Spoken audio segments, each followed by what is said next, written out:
আসসালামু আলাইকুম। আমি জুয়েল বলছি। আপনারা সবাই আমার সাথে যুক্ত আছেন এই ভিডিওতে। আমরা আজকে একটা বিষয় নিয়ে ডিসকাস করব। বিষয়টি আসলেই আমাদের ক্রিকেটের জন্য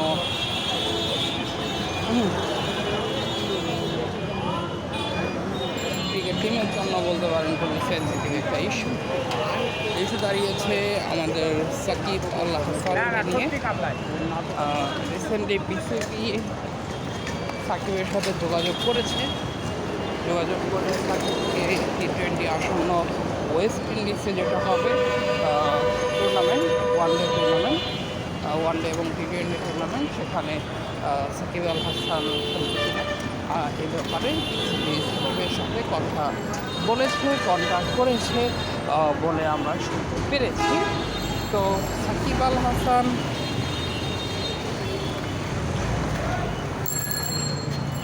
উনি আসলে কয়েকটা শর্ত দিয়েছেন। আসলে স্পেসিফিকলি উনি 3টি শর্ত দিয়েছেন। এই 3টি শর্ত যদি বিসিবি পালন করে সেক্ষেত্রে তিনি বাংলাদেশের হয়ে খেলবেন। আর এই 3টি শর্তের মধ্যে যদি বলটা মানা না হয় তাহলে সে খেলবেন না। ব্যাপারটা এরকম খুবই স্ট্রেট কাট কথা বলে দিয়েছেন।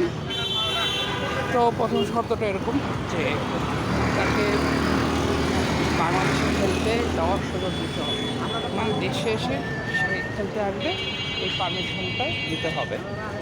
সেকেন্ড হচ্ছে বাংলাদেশে আসবে এবং চলে যাবে, এটা তাকে নিশ্চয়তা দিতে হবে, মানে কোনোভাবে তাকে যেন আটকানো না হয়, তাকে সেফ ট্রানজিশন দিতে হবে যে সে আসবে এবং এখান থেকে চলে যাবে, এটার একটা গ্যারান্টি দিতে হবে।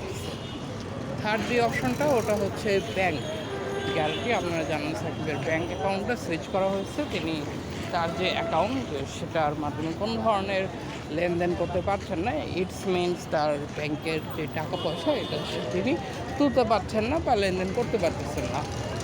তো এটা থেকে তাকে মুক্তি দিতে হবে। এই 3টা সাকিবের শর্ত, কিন্তু বিসিবি থেকে জানানো হয়েছে যে তারা এই শর্ত পালন করতে পারবে না। তো আসলে পালন করার অথরিটিও নাই, কারণ এগুলো আসলে করার একমাত্র ক্ষমতা আছে সরকারের, কারণ ব্যাঙ্ক অ্যাকাউন্ট খুলে দেওয়া একটা সরকারি কাজ, এটা বিসিবির এখানে কোনো হস্তক্ষেপ নেওয়ার কিছুই নেই। আর দেশে সে এসে ফেরত যাবে এটার গ্যারান্টি বিসিবি দিতে পারবে না, এটা সরকার থেকেই তাকে দিতে হবে।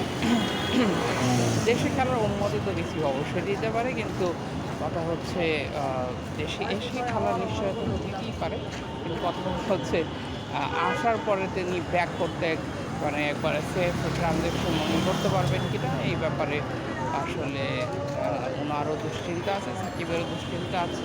তো যাই হোক, মোটামুটি বিসিবি তার এই অফারটা রিজেক্ট করেছে। সো ইট মিনস আসন্ন ওয়েস্ট ইন্ডিজ সফরে সাকিব আল হাসান খেলছেন না, এবং মোস্ট প্রবাবলি যেই টুর্নামেন্টটা সামনে আছে এই টুর্নামেন্টেও হয়তো উনি এতে অংশগ্রহণ করছেন না, এবং আমরা অনেকেই আসলে ধারণা করতেছি যে সাকিবের হয়তো বাংলাদেশের হয়ে ক্যারিয়ার অলরেডি সমাপ্ত হয়ে গেছে। এটুকুই ছিল স্ট্রেট কাট কথা। Thank you.